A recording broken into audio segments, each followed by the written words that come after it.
Goodness, we're live. Oh no.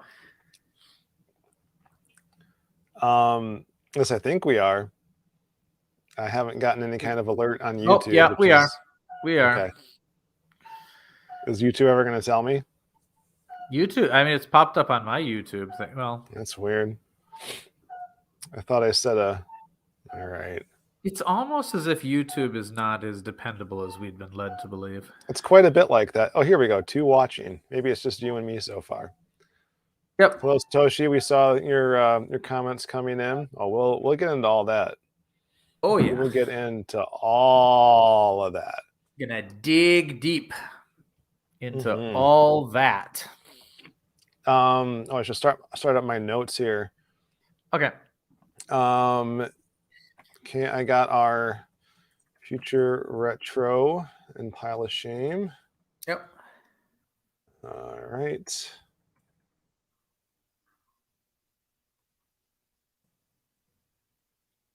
And yours was, I got it. It's right here in the chat. Okay. All right. All right. Let me start the countdown, I guess. Hold on. Maybe we should start recording. That might be. Yeah, it's probably a better idea so we don't forget later. Well, I have a tendency to forget. Okay. Just give me a countdown. I've forgotten to. All right. In 3, 2, 1, go.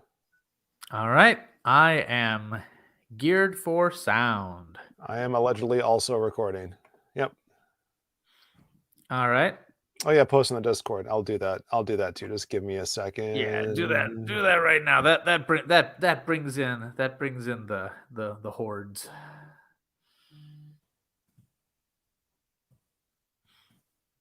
All right. So now. All right. It's also on. It's on Twitter and it's on Patreon and it's on the Discord and. All right. And Facebook. Does anybody use Facebook? People use not Facebook. for live stuff unless we're like on Facebook Live. Nah, it hasn't done much good. All right. Okay. Cool. Hey Satoshi, doing well, but we're gonna move into the beginning of our thing now with our Neato graphic. Yeah. We do this one and then that one. Okay. So there's going to be a little jump. Okay. I'm ready for after the Nerd and Tie stinger. Okay. We're coming in. How are we going to bring this in? Do you know? Do you have an idea? Do I have an idea? Oh, I don't know. This is kind of your topic. I thought you had. All right. Let me think about it. All right. I got it. Okay. Let's do it. Planning. Okay. We're better taped. Okay. Here we go. See you on the other side. Okay.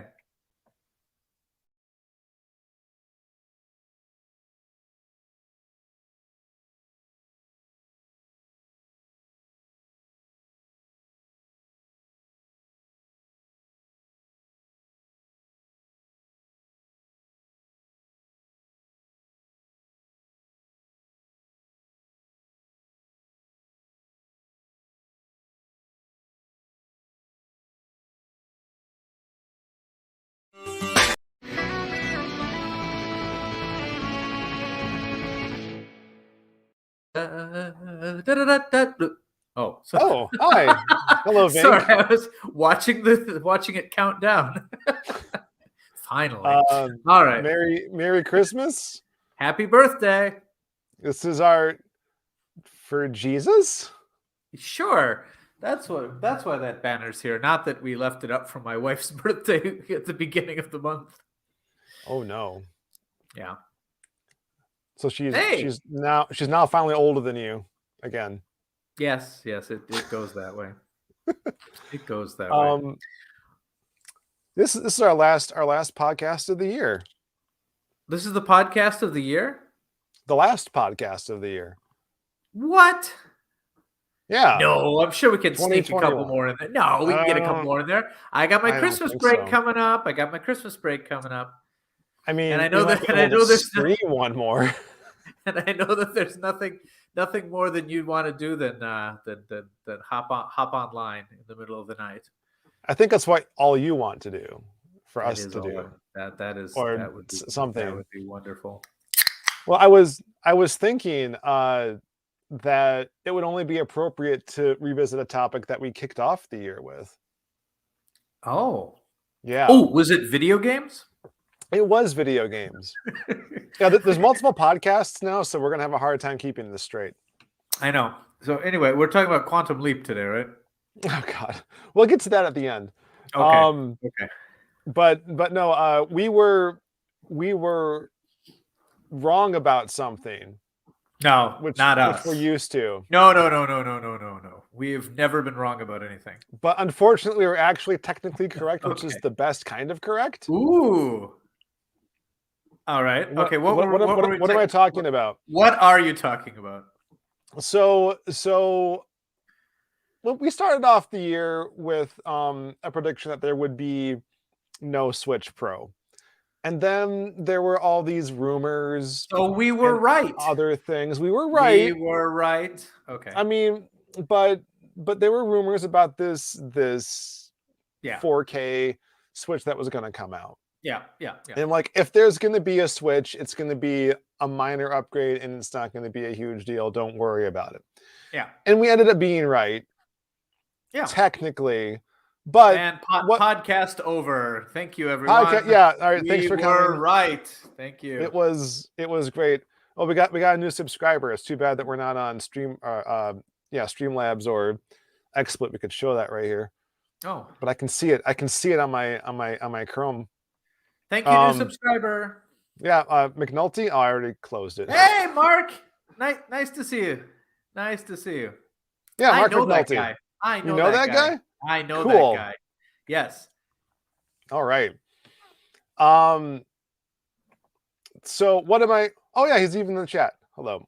Okay. Yes, he's beaten me to it. I think we might have gotten the Switch Pro were it not for the global semiconductor shortage. You know, there seems to be a lot of global emergencies lately. But I mean really, it's all one global emergency. This one's really gotten to me though because it affects my video games. It's not just the video games, but this is definitely how it affects the video games. How about that? Yeah. I mean, I'm sure you're stocked up on all of your Xbox Series X's and PS5s for the holidays, right? Right. Yeah, you can't find those either. Hey, I'll tell you what. I saw 2 PlayStation 5s the other day. Really? Not in a store. Oh. I was shipping out a package. Through Yamato Global Express. And the guy in line in front of me was shipping 2 PlayStation 5s. My guess is that's a scalper right there. Because since it was the international line, he was sending them to another country. Right. Those things were leaving Japan and they ain't coming back. Yep. Now are those region free? They are. Okay. So yeah, I'm guessing they're going to a country that's having even a harder time finding them. PlayStation 5 has not been selling fantastic here. Like, okay, last week it sold 2,000 units. Okay. And the Switch sold 200,000 units. That's a bit of a difference. That is a slight difference. But the thing is, that's not necessarily saying that nobody wants the PlayStation 5, but you can't buy what's not available. Yeah, there's that too. So that's a great question. What percentage of what they're producing is being sold? And that kind of matters the most. So if it really is because of this, like, why aren't all things being affected equally, right? I don't know the answer to that. That is actually a very good question. But is it new tooling? That's the biggest problem. Is it capacity? Well, one thing is that it's hard to know exactly what the Switch would be selling right now because it's the regular model is selling fine, the light model is selling fine, but there's an unknown because there's that third model, which I think might be dovetailing back into, which is intensely supply constrained. I've never actually seen one live. Yep. The Switch OLED, aka Swold. Swold. I love that name. Is just as difficult to find as a PS5 or an Xbox Series X/S. But I tell you, I'm not really sure if there's as much of a value add for the fact that it's short. Like, I can still play all the same games. There's nothing I'm really waiting for. I guess I'd like the nicer screen. My Switch dock got a little squished in the incident that destroyed my last computer. So I wouldn't mind a fully functional dock. I wouldn't mind controllers, with blue on the left and red on the right. I have other cheaper ways of doing that, but I tell myself this is the reason I need a new Switch. Between those two different things, that's like what? That's like $160 right there. Might as well get a whole new system too, right? Right. It just makes sense. My Switch, the battery life is not what it was, and I played mostly portable. It still gets good battery life, but in general, when you're playing an intensive game like Zelda, even a brand new, when I got the Switch, it gave me like 2.5, 3 hours of battery life. Okay. And now we're looking at like 1.5, 2.5 for Zelda.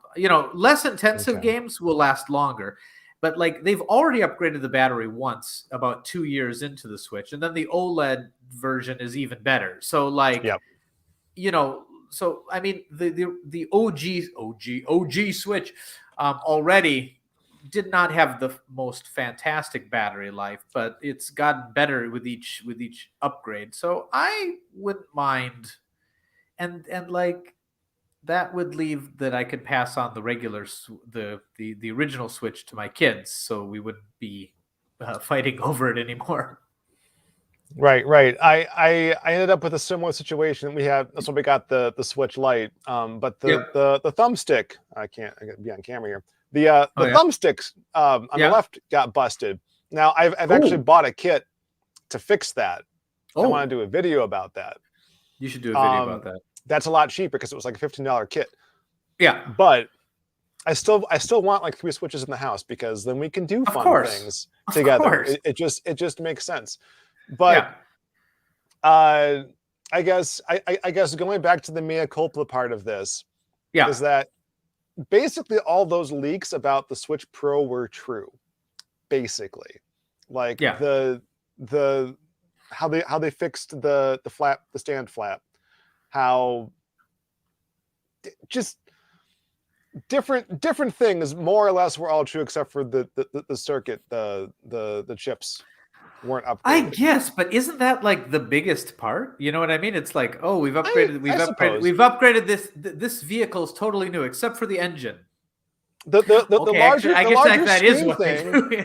Yeah.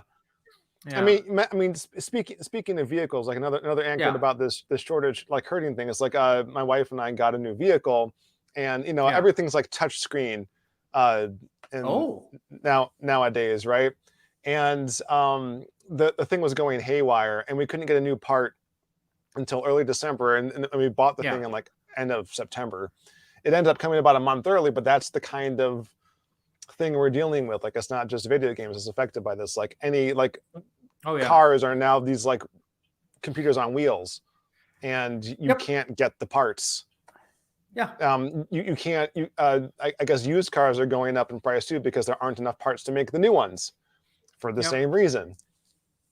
I mean, these shortages in general are affecting everything right now. Just everything. Prices are going sky high on just like anything you can possibly imagine here in Japan right now. And of course, the fact that the borders, as of this taping right now, the borders to Japan are closed again, means we're having a human shortages as well.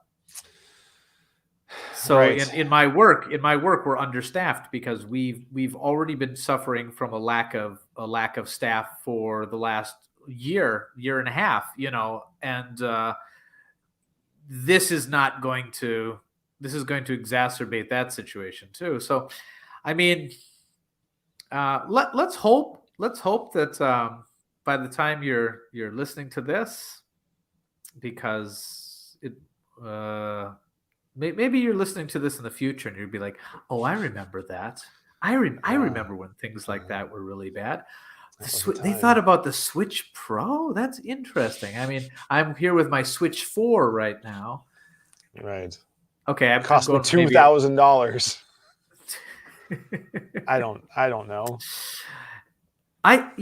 So but anyway, so I think it fills a need, this product, but at the same time, it was a disappointment to the nerds who had too high of expectation. Does that make sense? Sure. There was a lot of hubbub and speculation, and then when Nintendo didn't announce what was leaked, they got mad at Nintendo like it was their fault somehow. Yeah, when Nintendo did exactly what they said they were doing, Nintendo said, "No, we don't have a Switch Pro on the way," and everyone on the internet was like, "Sure, Nintendo, wink, wink, we get it. You don't have a new Switch on the way." And then they released it, and they're like, "It wasn't a new Switch," Yeah. Yep. But I'm not sure if this is related, but you can't find 3DSs anymore either. Like, they're not being sold in stores, and that's been true for a while. Well, yeah, but like used ones, right. But used ones are like hundreds of dollars, and I mean like, threes and fours of hundreds of dollars. Yeah. And so if I want one that's like more affordable, like say $200, it's the Japanese version, which is not region free. Compatible. Yep. I've had so many requests recently for people to get them 3DSs. Have you warned them? Do they know? Yeah, well, I can't really do it anyway, though, because that has a rechargeable battery. I'd have to take the battery out, and then I can't. Yeah, shipping right now is very limited. I can't send food. I can't send. There's so many things that I can't send right now because the standard post office has stopped. All I can send is C-mail. That's like container ships, and who knows when that would get there. I can send with private shipping services, and they are very restrictive with what they'll allow to ship. So, yeah, it's so.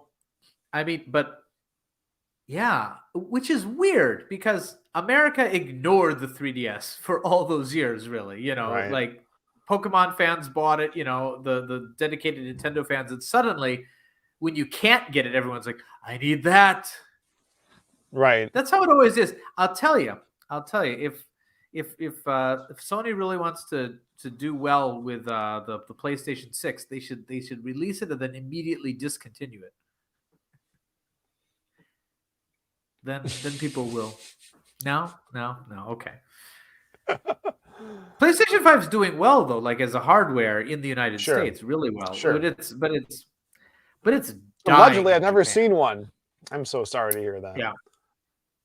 It's doing very poorly in Japan, but again, that's not necessarily saying that there's not a demand for it, but there's no stock here because it's being all diverted to the United States. Interestingly enough, the streams almost crossed a few weeks back. How so? We almost had the Xbox outselling the PlayStation 5 in Japan. Oh no, that would have been a huge coup. It's only happened a few times during the Xbox 360 days when they had like a big game out, like Lost Odyssey, Blue Dragon. There's a few times where the streams crossed in the past. But I'll tell you what though, the new Xbox, the Series X, am I saying that right? The Xbox Series, the Series, yes, is doing a lot better in Japan than the previous Xbox. Like interesting, like exponentially. But why? That's so weird. That's another thing that it's a little hard to know exactly. Is it that the shortage of the true next gen hardware for the dedicated gamers, they can't get a PlayStation 5, so they're choosing to go with the new Xbox instead? Or it could be because a lot of the games that they want are going multi-plat these days, so it doesn't matter as much which box you buy. There's the thought that maybe Game Pass is doing something popular for Japan. There's the thought that a lot of people just want a box to play Minecraft on, and what's better, um and there's also the thought that that it's just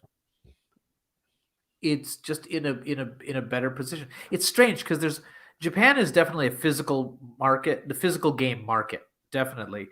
But in Japan, the Xbox only has like 5 or 6 physical games. Everything else is download only. Sure. So, and I think that the library though is supplanted by, in digital terms anyway, like basically the Xbox's entire legacy of games is available in some form or another at this point. So like are Japanese consumers actually changing their behavior as a result of conditions, or I'm wondering if they're becoming a little more comfortable with digital since the start of the smartphone generation. You know what I mean? They're getting used to buying digital games. It's definitely a percentage that's going up. Not as much with the Nintendo stuff, because those are still being bought a lot as, presents for the kids, where you don't want to give them a code necessarily. You want to give them the game. But for the enthusiast market, I think they're becoming a lot more comfortable with buying things digitally. Satoshi brings up the backwards compatibility is absolutely fantastic with Microsoft this generation. Absolutely phenomenal. And I'd say that would be a really big boon, except a lot of since Japanese customers pretty much ignored the last 3 generations of Xbox consoles, they probably don't have a big backwards library to choose from. But I would say it's definitely helping in other markets. Well, and maybe it's helping in this market. Yeah, I don't know. Yeah. We don't want people to miss out on Perfect Dark Zero, do we? Wall guy. Sorry, I'm still bitter. I know. Well, it's only been 15 years. 15 years, yeah. 17 years, yeah. I don't. Rare's gonna come crawling back to Nintendo once they realize. They're gonna come crawling back. Once Microsoft sells them, maybe. Yeah. I've been playing a lot of Rare games made for NES lately on the College Game live stream. It's been interesting. You played Time Lord recently, right? I played Time Lord again. I didn't actually get very far the first time, like 7 years ago. And now I got another Rare game, which I paid way too much for. Nightmare on Elm Street. Rare made that? Yeah, man. Wait. Is that a 4-player game? That is a 4-player. That's why I got it. Yeah. For those that can't see, I have the actual cartridge, and I'm holding it up for all the world to see. Crazy. That's crazy. It's interesting. So there was a video I was looking at a script for. It's like, oh, I don't have that. I'm not going to pay for RC Pro Am 2, but I'll pay for that. Get Snake Rattle and Roll. I have that. Play Snake Rattle and Roll. Okay, people want me to play that on the stream, so it's such an interesting. It's hard. It's a hard game. It's just, I think it's, or maybe it's not that hard, but at the time I found it really hard. I owned that as a kid, and I found it really hard. I think it was the isometric view really confused me as a kid. But like, it was such an intriguing concept. You got to eat like all these pebbles or whatever to become a longer snake. Oh, that sounds like a Nokia game. But once you get to be a certain weight, you can jump on this scale, which weighs your snake to see if it's big enough, and then this rocket comes to take you to the next level. That's wild. Well, I really like Marble Madness, so. Yeah. I mean, it definitely has a look similar to Marble Madness, but the gameplay is very, very different. You give it a try. Give it a try. Okay. You know what's funny to me about all this? Two things come to mind. First, like I've been thinking a lot about classic Nintendo games, especially because the Zelda Game and Watch, which apparently the launch for that wasn't stymied by a superconductor shortage for some reason that I don't understand. I don't know. My thought is it's using essentially the same hardware as the Mario one, Sure. I mean, they and could have just had it laying around. all that would be different is probably the case. They still have to I mean, produce new ones, though, right? I don't know. true, but like I think one of the things is there's a definite shortage of very specialized high end chips. But like if you look, a lot of the lower end stuff, the really common stuff, they've got loads of that in warehouses. You know what I mean? That's true. Nintendo's whole thing Yeah. has been not to go for the specialized chips. Maybe that's why the Switch, Yeah. in general, isn't in such troubles, because they don't have too many bells and whistles on their stuff. I mean, this is purely coming from my butt speculation, but sure, no, but that's a good point. but I think the thing is that the chips Nintendo has, I don't think that's what's the shortage of the OLED Switch. I'm guessing the shortage is the OLED screens itself. Oh, that makes sense. That makes perfect sense. Because they're still making tons of Switch Lights. They're still making tons of regular OG Switches. Those are still coming out. I mean, as I said, they got 200,000 here to Japan last week. Yep. But the OLED model is really, really in short supply, and I'm guessing it's a screen shortage. That, again, I have no source to back that up, but it would make sense. So I'm just finding myself now in 2021, almost 2022 here. If I want to play a retro game that's like really popular, I'm not busting out the Famicom Disk System or the Famicom or the NES necessarily. Like I have options. I have my NES Classic Edition or the Famicom Mini. There's Nintendo Switch Online. I mean, I can just pop the cartridges I do have into the Retron, and people Hey, Sean, complain to me about that. Yes. Sorry, it's an aside, but you're gonna go for the N64 stuff with the Switch? Let me come back to that. Okay. Let me come back to that. Let me complete this thought. No, that's a good question, but let me come back to that. Finish your thought. But it's like I'm not playing physical, and you know me, you've met me, right? That's just a weird thing. It's just weird. The hump you got to get over to play physical stuff. Like I don't even know if my disk system games even work anymore. I know my disk system doesn't, and I got to get that fixed. But that stuff's aging, and it's my Link's Awakening, original Link's Awakening for Game Boy. Its battery is dead. I know you've posted about it like 3 times. I feel really bad for you. I mean, 13-year-old Sean had his fun. It's fine. Yeah. It's just, I have other means now. So then on top of that, the irony of like being able to do all this stuff with digital content requires a physical system, which you now can't buy. I see what you're saying. Opposite situation for me. I've been playing more physical media than any time in the last couple of years. And do you know why that is? Why is that? Because that little TV that Satoshi Matrix gave me a few years back, I moved it to the kitchen. And the pantry room alongside the kitchen. And I moved the twin Famicom and the Super Nintendo, like the Super Famicom there. And now I can, because before I always had to either fight for the main TV or go into my game room where I couldn't keep an eye on my kids. Now I can pop in a game and still be part of the human race. So okay, I mean, there's something to be said for that. So what's interesting is I've actually been playing a lot more physical games lately because they are accessible really easily, because I have some, in many ways, more than the digital, because I prefer to play them that way. But yeah, I totally get what you're saying. What was it that I wanted to play recently that I just couldn't? there was something that I was like, I would like to play that game. I would like to maybe buy that game, but it was available for nothing. Oh. It was one of the Sam and Max games. Oh, okay. Series 3. It was Series 3, but I've got the M1 Mac now, so it has broken the compatibility with 32-bit applications. So my old copies don't work anymore, and the remastered versions haven't caught up with it yet.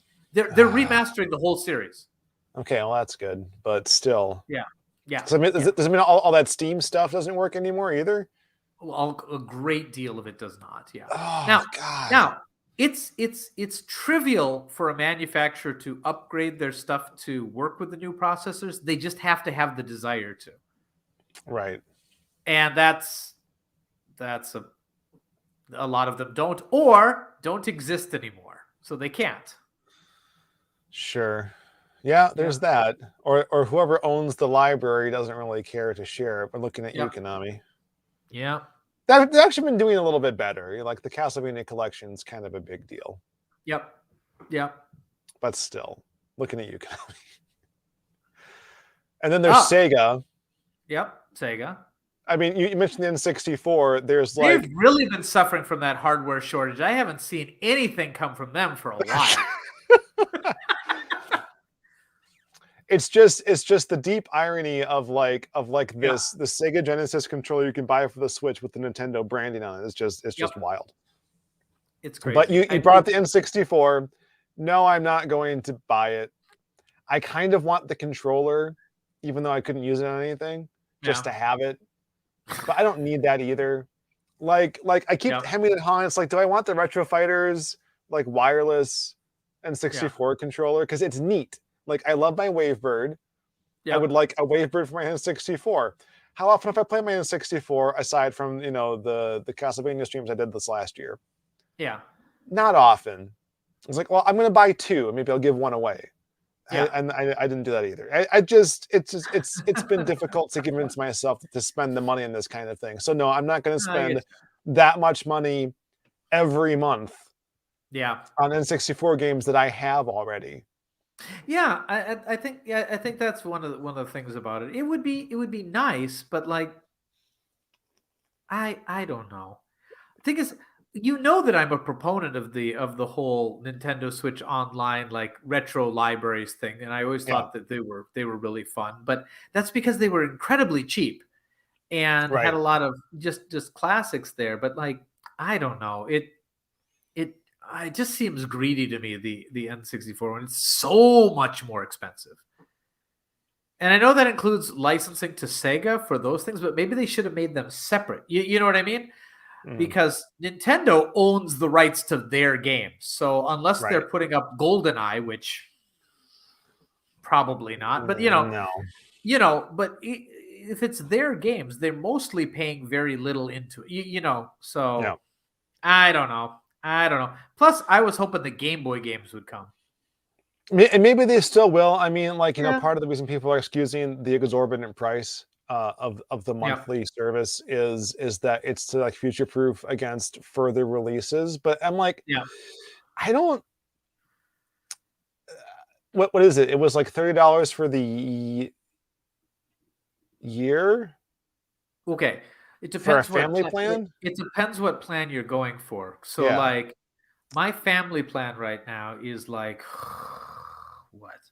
Okay, a personal plan is $20, right? Okay, the family plan is $35. $5, that's what it is. $35. Yeah. So and with adding on this, what was it going to be? It came out to like a crazy amount when I was. It's more than twice. Yes, it was like $80. It was $80, which is not so terrible, just in the fact that my kids really do want that Animal Crossing expansion. But you can get that separately, can't you? You can, and that's the problem. Was if this included it and it would be a permanent expansion pack download, and then 1 year of the N64 and Sega Genesis stuff, I'd buy it. because that would be just $15 more. But do you lose the expansion? You lose the expansion when you end your subscription. No, really? Yes. which basically makes it, I don't know. I'd much rather just buy that expansion and just not have. I don't know. It strikes me as I don't like it. Horrible. I don't. Now, if what this plan does is eventually moves it so that Nintendo is giving away subscriptions to all expansions, do you know what I mean? Like if it included like the Smash Brothers expansion pass and the Xenoblade expansion pass and the Zelda expansion pass, any future like if it included all the Pokemon expansion, if it included all of those going forward, that would be a pretty reasonable subscription, Sure. Even if it did end at the end of the year, there would be some real value there. Or if it had the entire N64 and Mega Drive libraries, you know what I mean? But with what they're giving right now, there's just not a lot of value there. Like by comparison, like since it launched in 2005 or 2006, the Xbox Live stuff has been $60, and the PSN Plus stuff with the PlayStation 4 started following suit, and like both of those services started giving out free games every month that you could download and keep even if your subscription ended. I mean, there were ones that you couldn't, but there were ones that you could, and Nintendo is offering none of that. Wait. You can keep those games if your subscription ends? So it depends. Like there was like one or two games that they were offering a month that like if you downloaded it, you could keep it. And then Sony's had the play at home stuff too. Like I got the Metroid Dread collection. I got which I haven't played really yet. I got Journey, which I did play. I got Horizon Zero Dawn, which I started but then stopped so I could go back and play Mass Effect Legendary Edition. Then I stopped that because I hadn't finished Andromeda yet. Then I stopped that. Anyway, the point being that there has been more value by Nintendo's competitors for less money. Oh, definitely. And I am not going to give Nintendo more money to buy an N64 controller to use on the service I'm not going to pay for. I'd rather buy the Retro Fighter. Whatever. We're gonna come back to this podcast 3 months now, and you're gonna be like, look at what I got. Probably. I'd rather spend that money on a Famicom one, though. Yeah. For all the use I'm going to get out of it. I just want to use the microphone one time. It's like you go to that Brazilian meat place where it's like $100 a plate, and they come over with like the hunks, and then they shear off the hunks for you, and you eat the meat, and it's delicious, and then you go home and you're satisfied, right? I just need that with that controller the one time, and it'll be worth the Brazilian meat place. You need it served on a sword? I mean, it'd be Zelda appropriate, I guess. True. I don't know. That sounds a bit like like dubious food. I guess. I'm just wondering now why the Zelda Game & Watch doesn't have a microphone on it. It would have been cool. Just saying. Anyway. At least the Japanese one. Because but I mean the Zelda, when Zelda's been re-released for a lot of things, it's removed that functionality. And I think not that many people ever used it in when it was new. For those who don't realize, there's a link in the show notes when this eventually becomes a show and not a live stream, linking to the microphone roundup episode of Famicom Dojo, which will explain what we're talking about. I can just go do that right now. Can you do that right now? Okay. I can do that right now because... But don't click it, man. Don't click it or you're going to end our live stream. Listen, I just happen to make the website in this nice and versatile way that actually works for a change, and I'm very happy about it. Nice. So just putting that out there. All right. I don't know. I guess I don't have much more to say about this. Like, it sucks. We were wrong. Yep. But Right. We were right. Or you're right, but we shouldn't have been right. Like our powers that we tried to use for good to make claims about things only to be proven wrong didn't work this time because we could not overcome a global pandemic and various international tariff policies and whatnot. I did read an interesting article though about how the United States has like no semiconductor production capacity like at all, and they're trying to change that. Yeah, we basically offshored everything, specifically to Taiwan. But like Intel has no factories in the United States anymore? As far as according to this article, like US has no production capacity any longer. That's not good. No, so now we're feeling that, right? If I lived in the US. There's a semiconductor factory within 20 minutes of me. We're good. See? There you go. Yep. Microphone roundup. Added it to the show notes right now. All right, there it goes. It's going. Nice. It's going live. So yeah, you can go and check the show notes for this after the stream is over. Watch the stream again, see the things that it's attached to, and then when the audio version comes up, which will be at the end of this week because we got a schedule to keep. Oh my goodness! Then you can do it all there. Then you can listen to our other podcasts. I know, right? We just needed. It took me like 2 years to get this version of the website off the ground finally, and now it's paying dividends. But that's all thanks to you guys and your support. And those of you who are supporting us on Patreon, we love you. We love you. All right. Should we move on to Future Retro Pile of Shame then? Let's do it. So, all right. So tell me what you play, what you really play. Wait, different podcast. Close enough. Different podcast. Okay. Do you want me to go first? I can go. Sure. I can go first. Go ahead. I mean, all this talk of the Nintendo Switch, I've actually been playing Switch games. What? I know. It's weird. I'll even hold it up. I have it here because I had it for the last live stream I did. I had the case anyway. I've been playing Metroid Dread, which is amazing. I'm on my second playthrough right now. I'm playing in hard mode. Nice. I very rarely turn around and play games a second time. I think the last time I did this was I played The Last of Us Part 2. Then I played the first game all the way through, which is only half as long.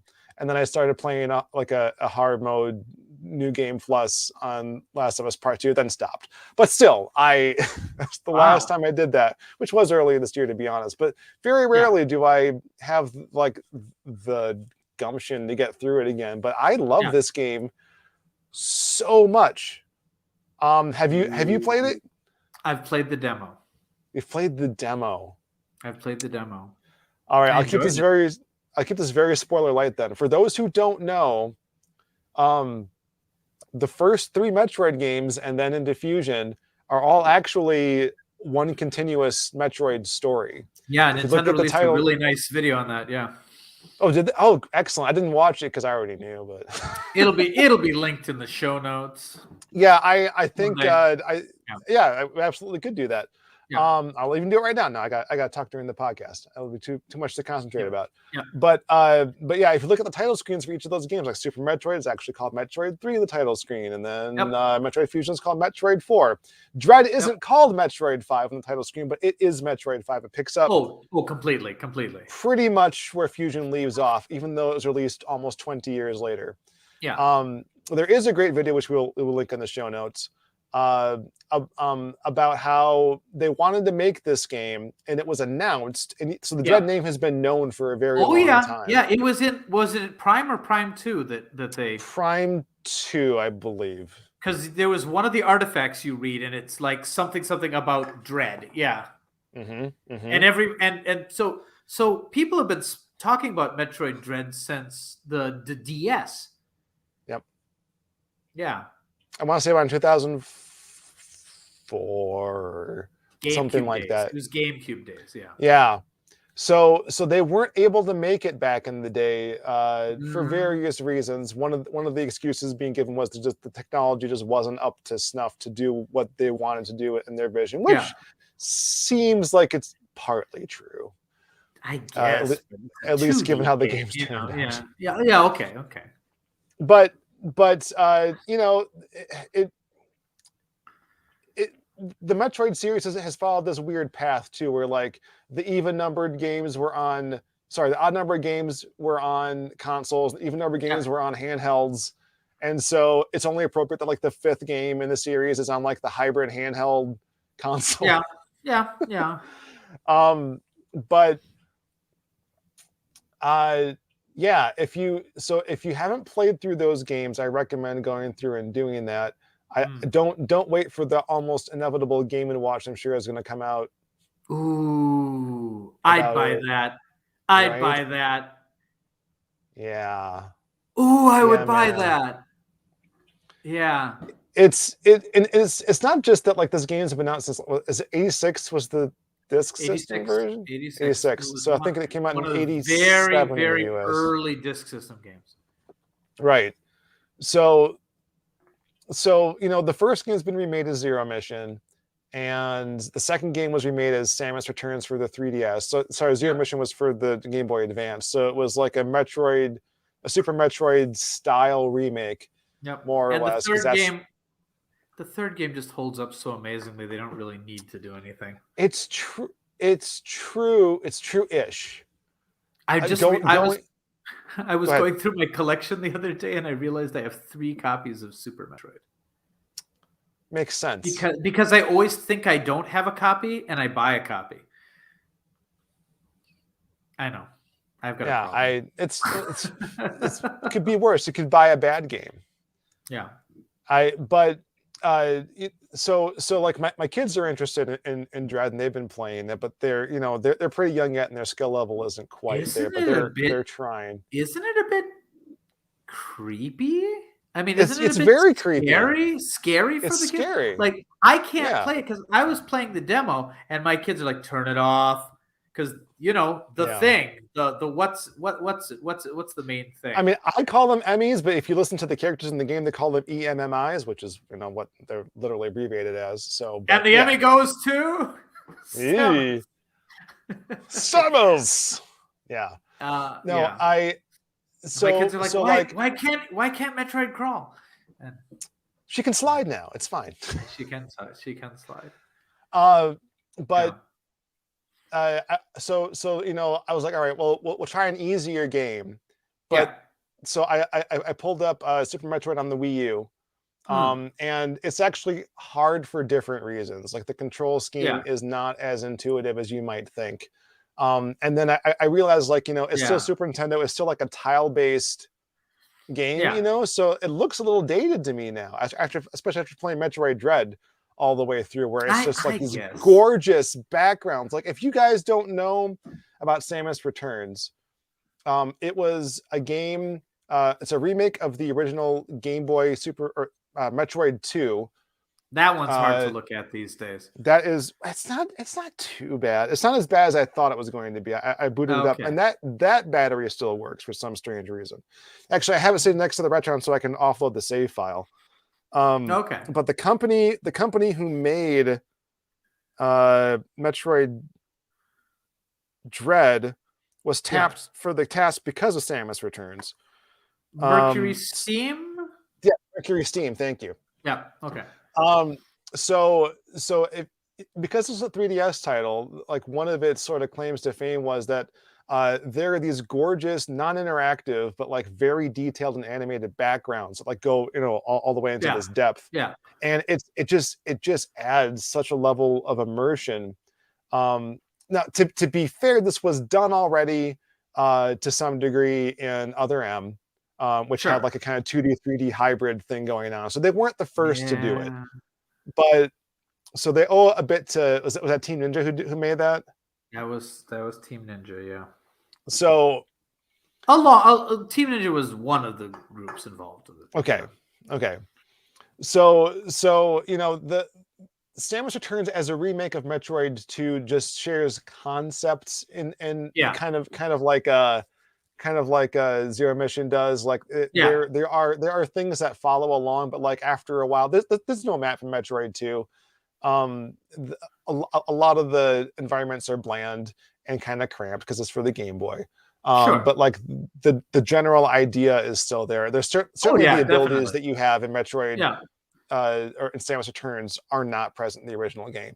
But like everything that you could do and like the way they build those environments and their cinematics and all that stuff, which are very Other M or probably more Metroid Prime inspired, are present in Dread. So if you're not sure because it's a quote unquote 2D Metroid game and you're not really sure about it, give this a chance because it doesn't stay 2D for long. I mean, it does, but like they break out as often as they can. I mean, for me, I've always preferred the 2D ones anyway, so that's no deal breaker for me.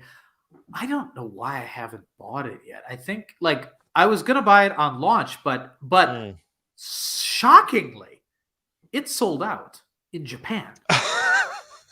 Do you have to download it to play it? That would be hilarious. I would have had to, I mean, like Metroid, the first Metroid sold over 1 million copies in Japan, the disc system one, but no one after that has come anywhere close.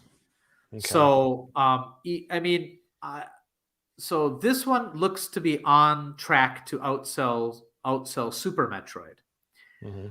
Which would be a big thing because that one was pretty popular in Japan, not nearly as popular as the first Metroid, but it and it's a respected title. But the 3D one sold like hot garbage, in Japan, Bummer. and like the Game Boy ones didn't sell very, the Game Boy Advance ones sold mediocre, and the remakes and like. What is it? Federation Force and other they were all just disasters in Japan. So the series was essentially dead, and Dread is reviving the system in Japan. Is reviving the series in Japan. Probably in this, it was always pretty popular in the United States, but maybe it'll help revive 2D Metroid. So I think it will, and it can. There are some. Weirdly, some like 2D side-scrolling shooter mechanics going on in some of these fights. Which is interesting. There's a part where you basically play Flappy Bird for a little bit. It's got to be intentional. It's just too funny. I guess the only negative thing I have to say about it are like you have to use a lot of fingers to the more powers you get, like to activate stuff. Like you're using the bumpers and whatever, the L and R buttons and in conjunction. Like you have to like be pushing a lot of things at once just to fire something off sometimes, and it can get to be a real drag. Even in the demo I was like, oh, there's a lot of button work going on. But okay, I'll pick that one up. I just been so I've been busy, and I don't have a lot of me time for playing those games right now. And again, I've been going kind of retro lately. I've been doing a lot of, but no, I got a long break coming up. I'm gonna try to pick up a copy of that one. Do it. Like if you are at all like a fan of that multi-part story. They tie it together. There are bits, there are breadcrumbs, I like what they did. I've had mixed feelings about Fusion, but they work it in there. Confession. Yeah. I don't own nor have ever played Fusion. Oh boy. Well, which is weird because I have every other Metroid game. It's so every other 2D Metroid game, including Zero Mission. So I don't know. I never picked it up, and then the prices went crazy. So that's a shame. Okay, well, I mean they'll synopsize the events like really briefly. Oh yeah. Even in the demo they talked about it, and I was like, so neither Fusion nor Dread has any Metroids. Okay. I'm gonna You're right. Yeah. Because in the beginning they're like, Yeah. and there's no known Metroids left. And I'm like, known Metroids, you say?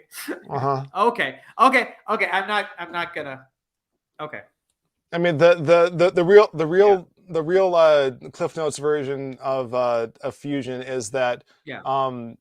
the lack of Metroids Yeah. after Metroid 2 Yeah. led to their natural prey overrunning the planet that they were Yeah. originally Yeah. That's from, the called this idea. X Yeah. parasite.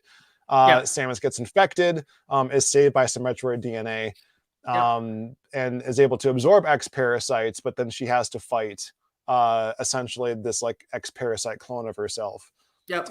to save the day. Yep. So that works its way into the story. She's basically lured to this other planet because there is an X parasite that she thought that she had eradicated. So the off the story goes. And from there, it's just so good. I mean, the thing is, like, I'm not sure where the story can go from here, though. Like, what possible way can we find for Samus to lose all her powers? It's true. So I was playing Metroid Prime 3 for not the first time. I've been trying to get through this game on the Pile of Shame live stream because I've just had a heck of a time getting through it. And so far she hasn't lost all her powers yet. So I'm thinking that at least Prime 3 started to buck the trend finally. Okay. But I'm trying to think too, like, did Samus Returns? I think it just started. She didn't like lose it. She just didn't really have much. Didn't in Corruption she started and she had to like prove herself in order to like get clearances to use her powers again? So they kind of took them away from her, but like you earn them back through like.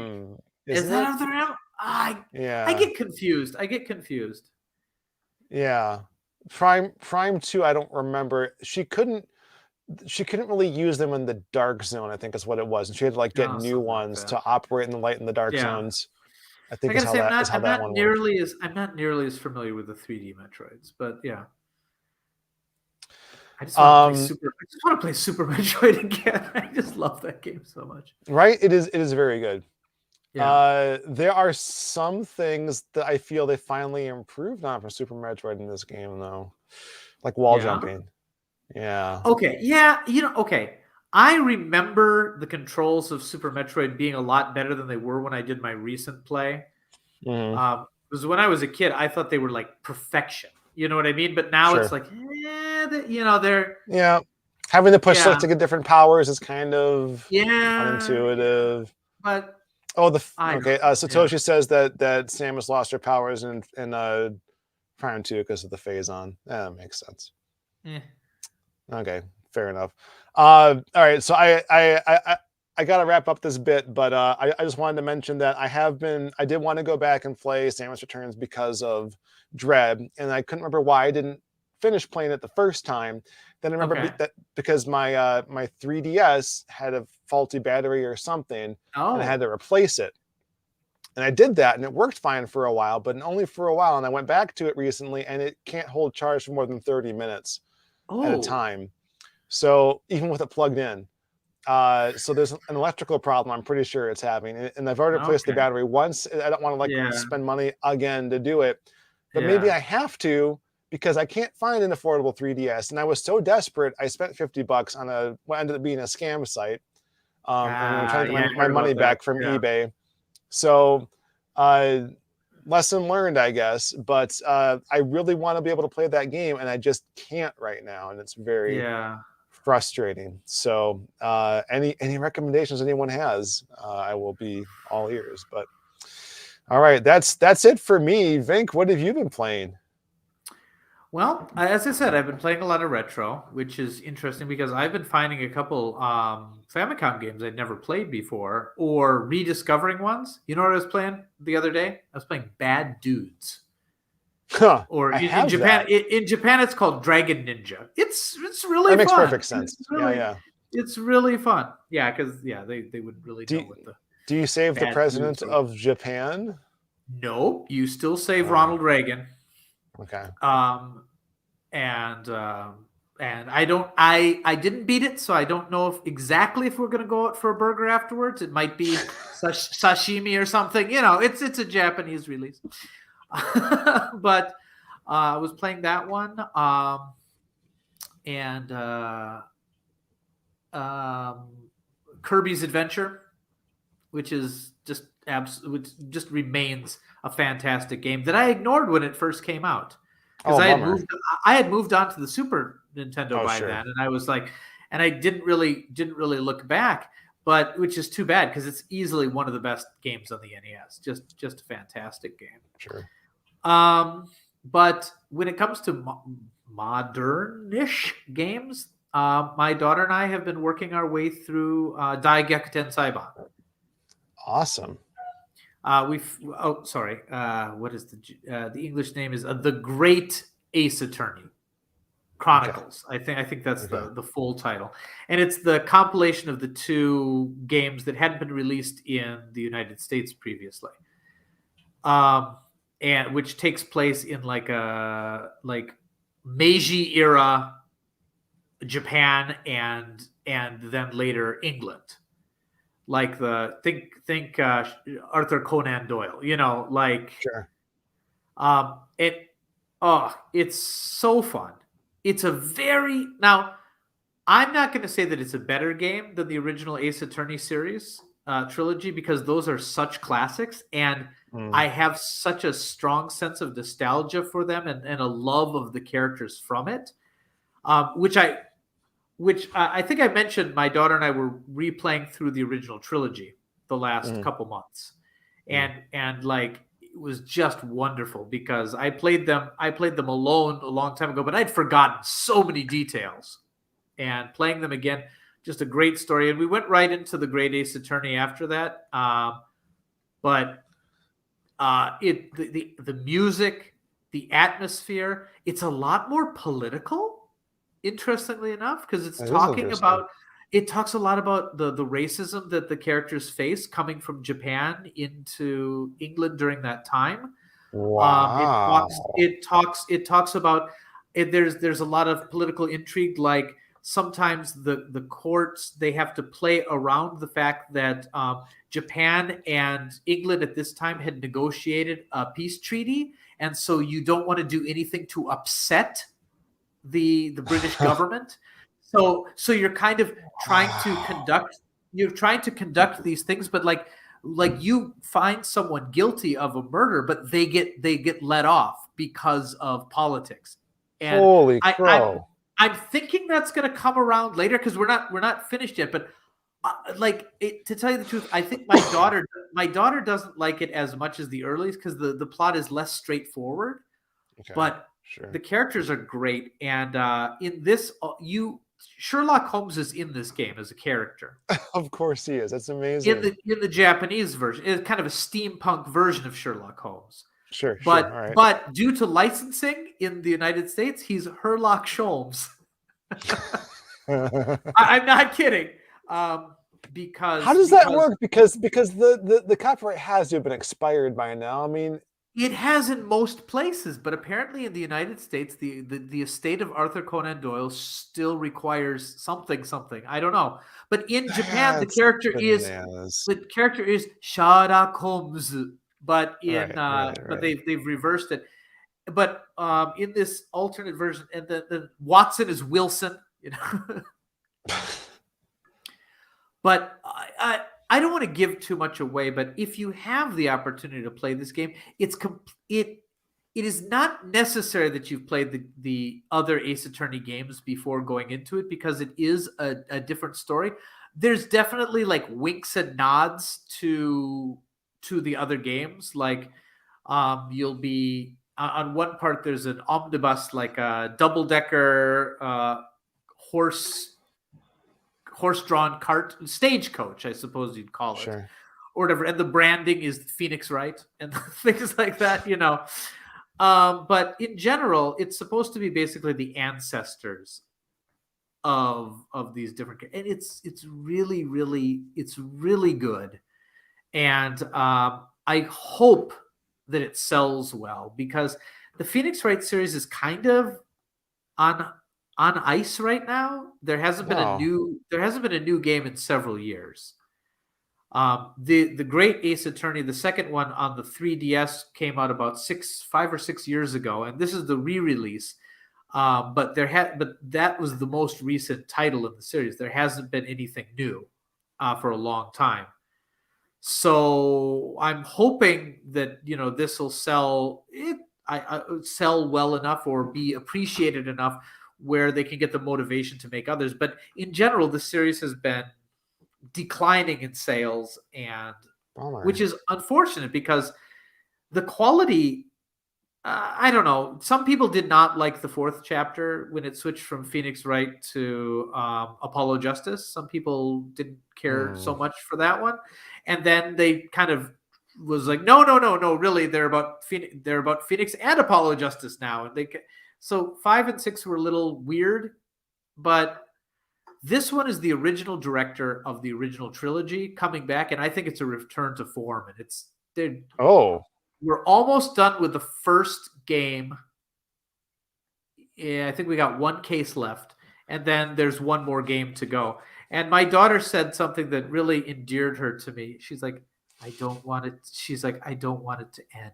Aww. And I'm like, those are the best games, the ones where you're like, I don't even want to play the final chapter because I'm enjoying myself too much. Aww. So I'll go play another game and put it on my pile of shame and never come back to it. But yeah, Satoshi's wondering what language you guys are playing it in. Oh, we're playing it in English. My Japanese is not good enough to do a game of the caliber of Phoenix Wright. There's just too much. There's too many legal terms. There's a ton of kanji, and it's mixed with the fact that they're speaking in a Meiji dialect for parts of the game. So no, there's no chance. No That's chance wild. At all. I mean, and it's a little hard for Sarah too, because the way they speak is, a lot of it is terminology that would come from a Sherlock Holmes novel. So, so we're playing it with, and she's asking me very frequently what different words mean, because a lot of it's, out of like, what was it? I took a butcher's or whatever. Butcher's meaning like took a peek or something like that, and like I only know it from episodes of Red Dwarf, and things like that. So, but we're really enjoying it a lot, and there are some games that will, some simpler games that will play in Japanese. But for the most part, anything that is really text heavy, we're going to play in English. Sure. And what's nice is the cartridge has both English and Japanese on it. That is nice. Which is very nice. All right. Okay. I think that's all I got to say about that. I'd love to know if anyone else is playing these games, because I don't know. I'm just loving it. And we've stopped doing the Famicom Tante Club for a little while because we want to beat these games first, but that's probably what we're going to go do next. And over the break, we're going to have a lot of time. So I'm guessing we're going to finish Ace Attorney. The original trilogy took us 50 hours to get through. Oh, wow. And we're like 20 hours. Well, I mean, the first game went really quick because I played it fairly recently and I remembered a lot. But the third game I hadn't played for like 10 years, and that took us a while. So, yeah. Okay. Do we want to answer some questions? I want to point out something that Satoshi wrote earlier in the chat, that those minis, the classic Game & Watch systems are made basically from leftover Switch parts. What? Saying that the battery that's in them is apparently a Joy-Con battery. and stuff like that. So so apparently they're able to produce a lot of those just because of that. Yeah. Okay. Oh, we're gonna do what we did last time. We're gonna end the show, the main episode show. Then we'll start up the Denchi Mail show, and then we'll keep the stream going, but we'll release those as separate episodes. You've been listening to the audio stream where we're releasing the main episode once a month, and then the Denshi Mail ones on the off half week, and then we're doing the secret podcast in between those weeks.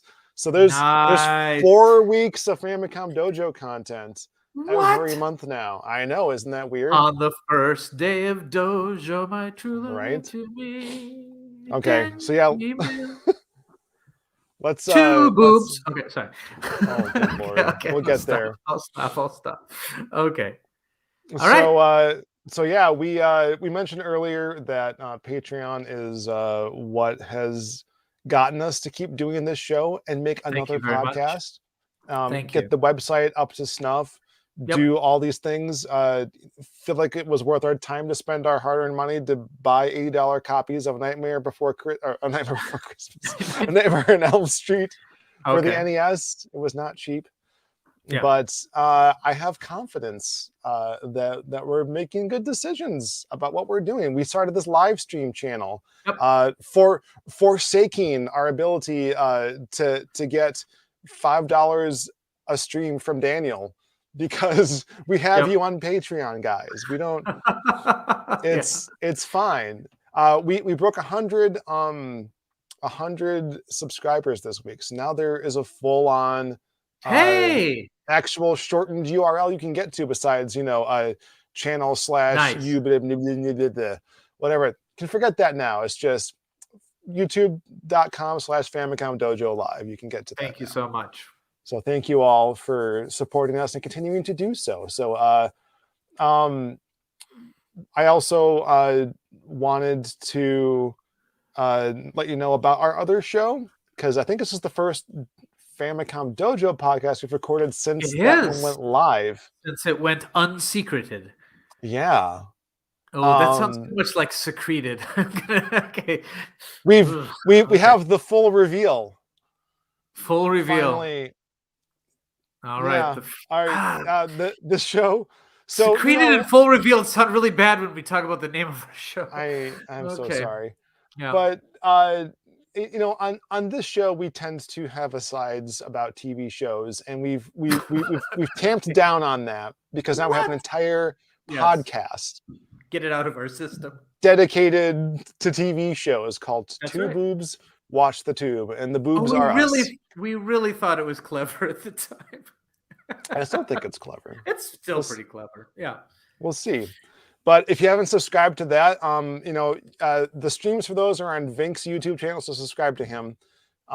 It's otherwise the audio version is on Stitcher and iTunes. Actually, it's Apple Podcasts now and Google Podcasts, not on Zune. And not yet. I forget what else. There's a whole Stitcher, Spotify, all that kind of stuff. So can you play it right from our website with Pickle Player? Not with Pickle Player, but you can just do it with an HTML5 player. It's Pickle Player was Flash. It stopped working a long time ago. Oh, okay. Anyway, but yeah, you can listen to and or watch any of our streams and audio versions together on the website. Currently at v2.famicomdojo.tv, and once I get all the stars aligned, it'll just be famicomdojo.tv again. But I got to get the old site merged with the new site. It's a work in progress, but it's getting there. So it's in the show notes for the feed. You shouldn't have any trouble finding it. We also tweet about it, and we put it up on the Famicom Dojo community posts on YouTube, et cetera, et cetera. You can't possibly miss it. Patreon, it's in all those places. So there are 5 episodes. Discord, frequently. There are 5 episodes. And if you're not on the Discord, if you're not on the Discord, join it, because we're going to talk about all the things that we talk about in the episodes in an ongoing sort of way. Yeah. So we recorded an episode about Quantum Leap, which will be up in a couple weeks now from when we record this podcast. So by the time you hear the audio version, it'll be 1 week. But we are also rewatching basically the whole series and talking about it in the TV Discord. I got my Blu-rays. You do? All right. Yeah.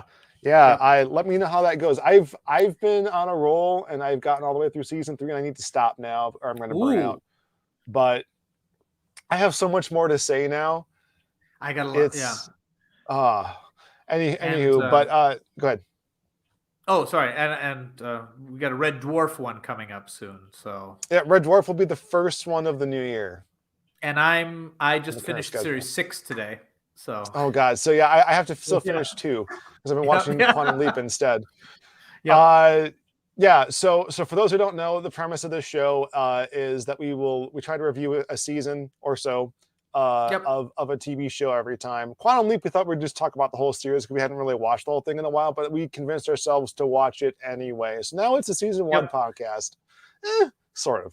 But Kind of, uh, even though we talk about the ending of the series, but yes, we do we'll come spoil the back to ending. Quantum Leap. We'll come Yeah, back to that Quantum one's Leap. Yes. all edited. I just got to like add the Yep. klaxon before the spoilers to let you know the Yep. spoilers are Yep. happening and Yep. where to Yep. jump Yep. to. Yep. Yep. But it's a fun show. It's a lot toiter. It's shorter. It's Toit. perkier. Yeah. I don't know. Whatever. It's Firmer. it's Firmer. a fun show. We got just about the entire Nerd and Tie family together to Yep. help us with the introduction. Thank you all. Yep. It's great fun. You should listen to it. Oh yeah. Yeah. All right. I guess I better end this show so we can do the next one, Okay, let's which is end still it. this one. But Yeah. So right, don't go anywhere. Don't go anywhere. right. Yeah. Should I The ones just who are should I just here, leave stay should I here. leave Audacity just running? Yeah, just leave it running. I'll Okay. cut it out. I did All right. the last couple. So Okay, yeah, I so guess until next time then the dojo is oh no, I forgot we still do this. 2 nips up. I don't know, say something like that. Okay, one more time. One more time. All right. So until next time the dojo is Running into supply constraints with the ending catch lines. You see, that's the thing. I had one all prepared, but it's still on a container ship. It's coming from God.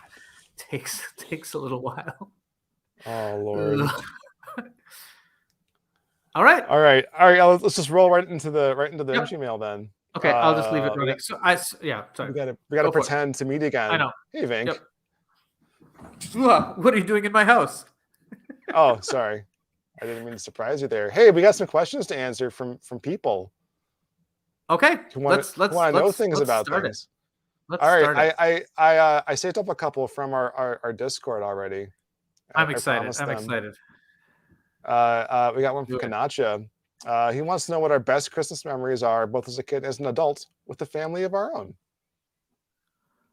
Best Christmas memories. Wow. Yeah, this is the last episode before Christmas, so this is the week of Christmas. This is after Christmas. This will come out the week after Christmas. Still, whatever. End of the year. As a kid, oh my goodness. I mean, I don't know. I probably had the whole Nintendo 64 type of experiences, but probably with like. But I think with older, Super Nintendo, Yep. I mean, Christmas for me was as I was, when I was a little kid, I think I got a motorized Bigfoot, like not the Sasquatch, the monster truck. That was a pretty awesome toy. Yeah. But pretty much ever since 87, 88 on, Christmas has always been the day I get the new video game. And so and there's no school and it's cold, and so like those are the days that my brother and we'd sit in front of the TV and maybe beat a game that we got, or something, or, finally be able to play it in a homework free environment. So I think that's what it's been. In recent memory, last year was the year that Queen's Gambit was a big thing on TV, and I taught my entire family, well, at least those old enough to play it, how to play chess. And we sat around. We've got like a stove, like a gas stove here. And we sat around drinking hot cocoa and playing chess pretty much all of the last Christmas break. And I thought that was just absolutely wonderful. How about you? Oh, man. Yeah. So yeah, as a kid, getting Transformers was the thing I would get at Christmas, or maybe He-Man stuff. Like I go to my great grandmother's house when I was really young. and stay overnight, and then I have all the He-Man toys I play with, or like my aunt and uncle's house. Like I have a cousin who was like born the same month as me, like literally, not like years apart, like literally the same month. So we would do the same thing there. But I have this memory of like getting Zelda 2 and like Castlevania 2 and my own NES and all this cool stuff one year. Oh, wow. I thought it was 88, but I've unearthed some actual videos of that Christmas. None of those things are to be seen that year. Yeah. So I don't know when this actually happened. Why is that not up on our channel? Oh God! Well, I gotta edit that thing together, man. Edit that thing together. Oh Lord, it's weird. It's weird. It was weird seeing my dad, younger than me, talking to me the same way I talk to my own spastic kids. Wow. Yeah, it's just my goodness. I should go back. Yeah. So that's crazy. Yeah. So lately, though, we've been going to my parents' place every Christmas, and we've been spending time with my in-laws too. So we try and find a date where we can all like get together, different sides of the family. And man, if I had to pick one, I mean, generally, like at one we have certain traditions. Like we like had this dice game and pass things around and like get these like nice little knick-knack presents and stuff on one side. And the other side, like we just open things and hang around all day and like watch White Christmas every year. But I don't know. I guess my favorite one was the one where my parents were going to sell their house, and then they ended up not doing it. And it's like, this is going to be their last one. And then like the one we had after that was like nicer. Like it was less.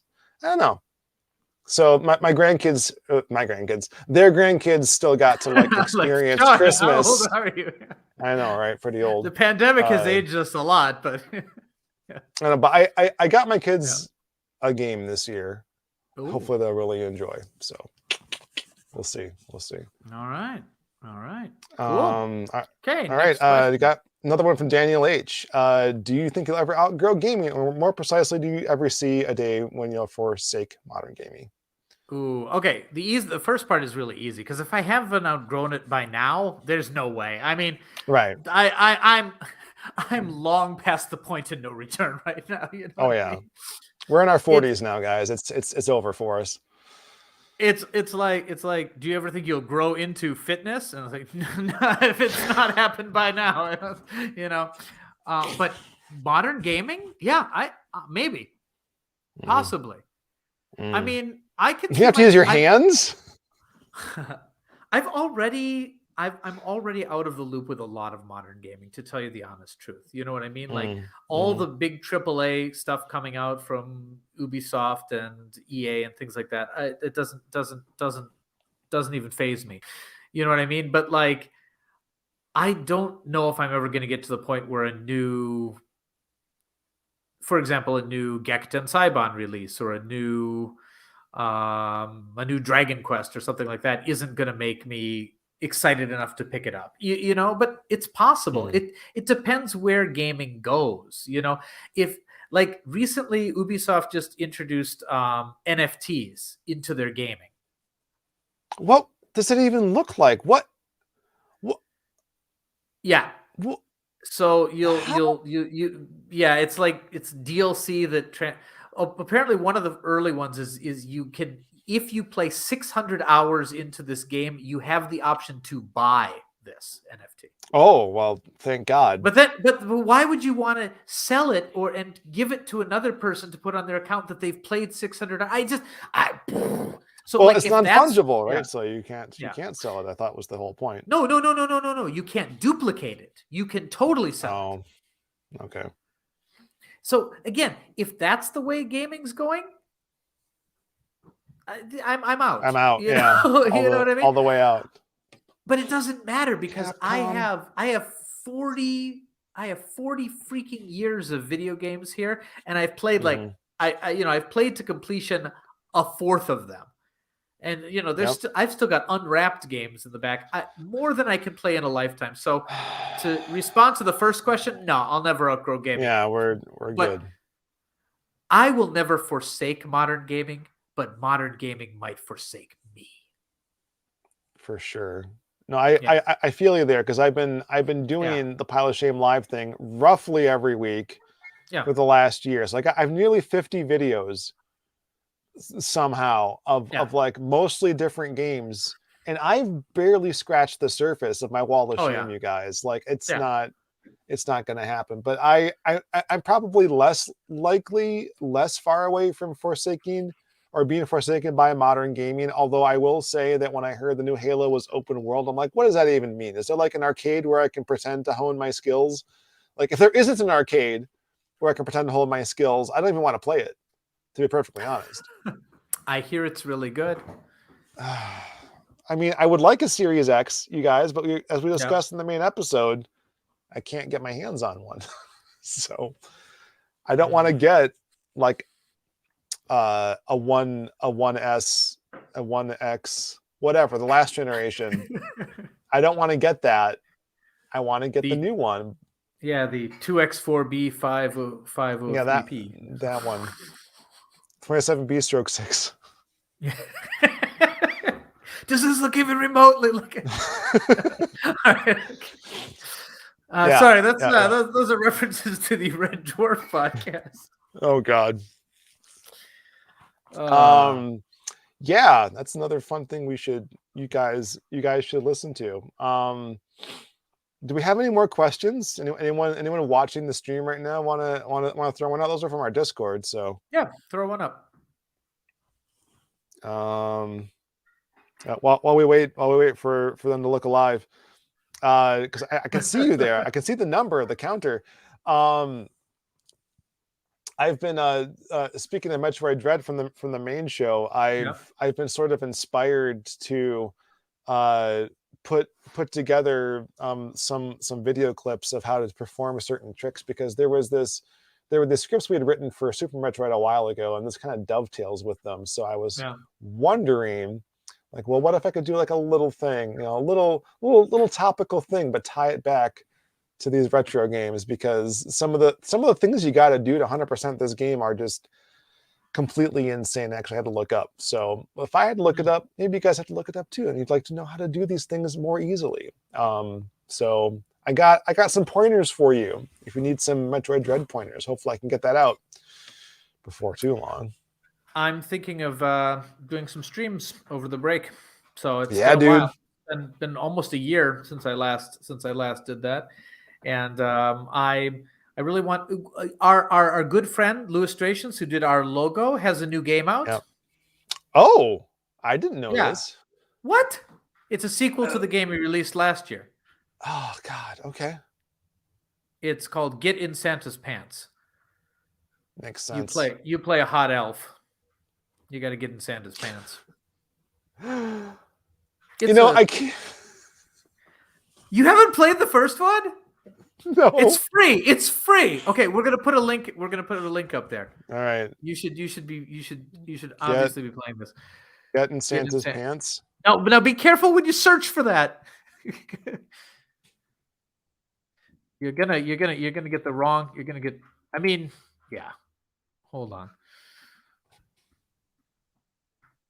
Illustrations. Put it up right now. With the link. Okay. That's safer. All right. Get in. Yeah, I'm gonna put up the link to the site. Right. Hold on. All right. Okay. This is the first one, and there'll be links in it to the second one. So just a second. This reminds me that friend of the show, well, technically a friend of the PoetCast, but I think it transfers over. Sean Hatton made this awesome Reindeer Tales game that I think was unfortunately in Flash, so it doesn't work anymore. Bummer, dude. I've asked him for the link every year because it's got to get updated to work properly, and it's just it's too late now. All right. Okay. I put up links Santa's to the first pants two games. And Santa's Pants too. Oh, I'll put that up on the Get in Santa's Pants. And I was it's great. You know what it's in the style of? It's in the style of the first Famicom Dojo video game. Sure. Yeah, I got to make sure that those work on the new website. Okay. Yeah, They should. Well, I just got to spend the time to do it. Yep. Okay. We got a question from Satoshi Matrix here. Okay, bring it up. All right. What game is on your pile you really want to play next when you get the time? Ooh, that's a really. You know what? This is my Christmas present to Satoshi Matrix. The game that I really want to play when I get time is Neptunia. That's what I want to play, and that's my present to you. Right. That's the game. Now this it's is in my unfair. it's in my Vita right now, but I can't find the charging cable. Oh, God. It's been a while, but yeah, that's what I'm gonna play. I've decided Nice. because it's time. It's time to finally play that. And I'm gonna get the Vita charged up, and it's gonna be my little hang around the warming stove playing that. How about you? This is an unfair thing to ask me because I've been the one been asking them what I should play next because I've just been making my own choices for the last year. So it's like I got all these games, guys. What do you think? So I'll just think, rattle, and roll because they've suggested it, you suggested it. I'll do that like the week you're hearing this, the day you're hearing this, even if it's like the first day this podcast comes out is the day I'll be streaming Snake, Rattle, and Roll. Okay, I really want to see you stream that. I want to see what your reaction to that is. All right, because I have not played it, so it is very much on my pile of shame. It's not for everyone, but like some people consider it one of the like hidden gems of the NES, and other people are just like, oh, it's a game with a lot of interesting ideas that didn't quite come together. Like I can see both of those being valid, but I really enjoyed it. I really enjoyed it. Man. All right, cool. Well, I'm glad we got that sorted. Phew. Yeah. Cool. Again, worth mentioning. We're in the off weeks of this podcast. There's another podcast that you can listen to, called Two Boobs Watch the Tube. You really should take a listen. And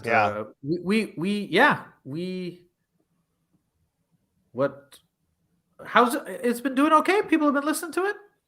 Yeah. I mean, the one that was on the main Famicom Dojo feed did the best, and it did really well there. But the other ones, they could lose a bit more love. So, like, if you guys have been listening to it, please, by all means, rate it and leave a comment really on iTunes.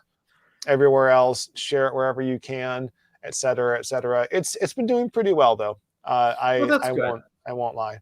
I'm enjoying making them for nothing else. Oh yeah, it's given me the opportunity to watch a lot of shows. You know what box set I just unearthed recently? What was that? Babylon 5. Oh no, I haven't seen 5. That show. We should do Babylon 5. I've seen pieces of it here and there. Ooh, Someone lost an eye. Had to get an eye replaced. I know Claudia Christian's in that, and she has a guest spot in one episode of Quantum Leap. So I gotta see the thing that made her famous. Wow, you should. Wow, but you're like the science fiction nerd of the two of us. How have you not seen Babylon 5?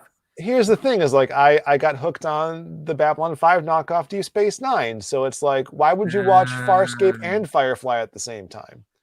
Why? No, it's more like why would you watch Farscape and Lex?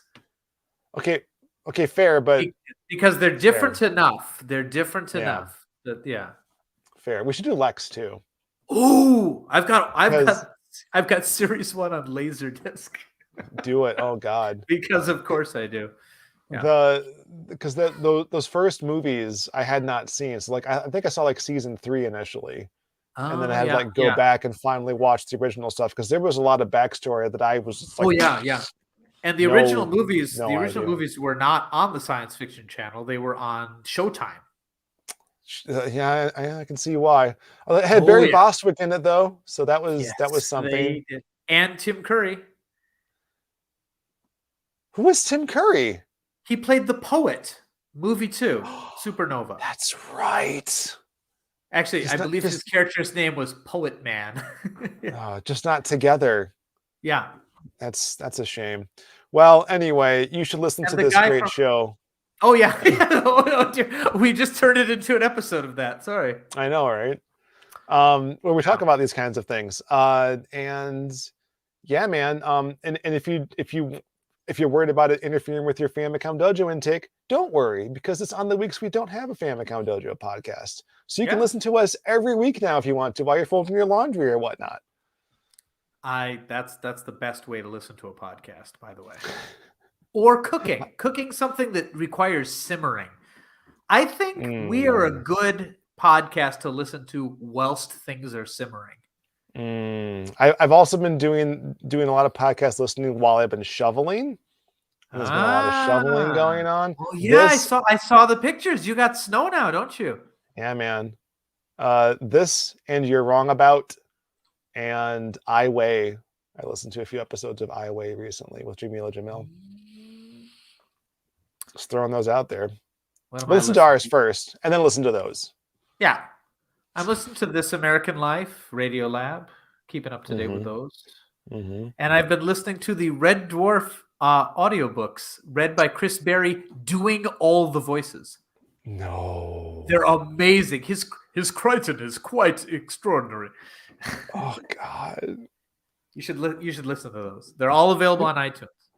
Do you know how excited I was that he was in the Tomb Raider movie? The first one, not the third one. There was, yeah, he was in the first two Tomb Raider movies. Yeah. Yep. That's the only reason I watched those movies. Okay, there was another reason, but it's the name of a podcast. Anyway, so, but yeah, not nearly enough Chris Berry in the Tomb Raider movies. Not nearly enough Chris Berry. It's true. They could have used more of him. Did you know Craig Charles was in Lex? And so was Hattie Hayridge. I'm trying to remember. Series 4. Uh-oh. We're going. Yeah, we're gonna have to do that. Yeah. So hopefully this is a good enough tease for the other show that we do that you should totally listen to on the entire network. And hopefully it didn't put you off listening to that one. Well, if if that's what it's like, I don't know. We do a much better job of explaining things in that one. We That's true. We don't just although occasionally, especially the episode we just put up about Schmigadoon, we do go off on a video game tangent here and there. So yes, we do. It kind of comes back around. We just can't do it. When we're doing a video game podcast, we keep talking about movies and TV. When we're doing our TV podcast, it's like, hey, why don't we talk about video games? It's like the grass is always greener on the other podcast or something. Yes. Oh, hold on. Satoshi's one last question. Got another question. What are more adult targeted games you want to share with your kids when they're age appropriate? I don't know. I don't really play a lot of M-rated games, to tell you the honest truth. Sure. I like Dragon Age and Mass Effect. Like, you know, as a big sci-fi buff, I think Mass Effect has a pretty good story to it. They haven't really played shooters outside of Splatoon. Like, we were just gifted a bunch of Xbox 360 games, and it's like Call of Duty and other stuff in there. And I have like Halo and stuff, and it's like too young yet. So I would prefer. They were older. Yeah. I'd like to think my kids are going to be cool enough that in the future they're gonna appreciate the No More Heroes series. But it's super not age appropriate right now. Super not. Anything else? Boy. I don't know. Again, I don't play a lot of M-rated games for the most part.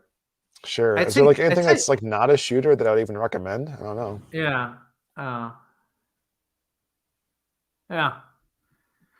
What are some sort of contents that you think kids are too young for, but you want to show them when they're older? Yeah. I don't know. My daughter's 12 right now, so we're playing murder mysteries right now. So, and she's not into horror, and neither am I. So, Eternal Darkness. Yeah, horror. Yeah, Yeah, that's a good game, that but that ooh. is not for her right now. But man, the like psychological effects, I think she'd dig that. You know what I mean? Yeah. But